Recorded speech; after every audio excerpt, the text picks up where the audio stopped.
नमस्कार, मी पंजाब हवामान अभ्यासक मुक्काम पोस्ट गुगळी धामणगाव तालुका सेलू जिल्हा परभणी। आज आहे 18 जुलै 2024।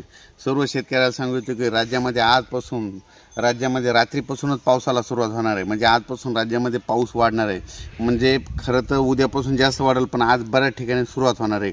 म्हणजे 19 जुलै 19, 20, 21, 22, 23 जुलै दरम्यान राज्यात पुन्हा पावसाचा जोर वाढणार आहे। म्हणून हा अंदाज सर्व शेतकऱ्यांना लक्षात द्यायचा। राज्यात इतर परिस्थिती बघितली तर राज्यामध्ये सांगायचं झालं तर 19, 20, 21, 22, 23 दरम्यान राज्यात चांगला जोराचा पाऊस पडणार आहे। ठिकठिकाणी जोराचा पाऊस पडणार आहे। काही ठिकाणी वावणी होणार आहे, कुठं मुसळधार होणार आहे।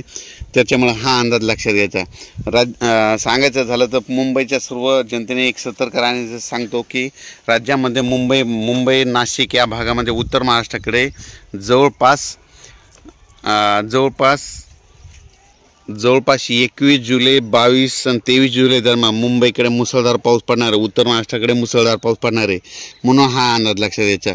त्याच्यामध्ये राज्यात सांगायचं झालं तर परत एकदा 25च्या दरम्यान परत एक कमी दाबाचा पट्टा येणार आहे। त्याच्यामुळे 25, 26, 27, 28 दरम्यान जुलै दरम्यान देखील राज्यात चांगला पाऊस पडणार आहे। म्हणून हा अंदाज लक्षात द्यायचा। पण राज्यात आज 18 जुलैपासूनच पावसाला सुरुवात होणार आहे। म्हणून हे अंदाज लक्षात द्यायचा। ज्या ज्या ठिकाणी पाऊस पडेल, वड्याला नाल्याला पाणी आल्याच्या नंतर पुलाच्या फरशून शेतकऱ्यांनी आपण पूल ओलांडू नये, म्हणून ही काळजी सतर्कतेची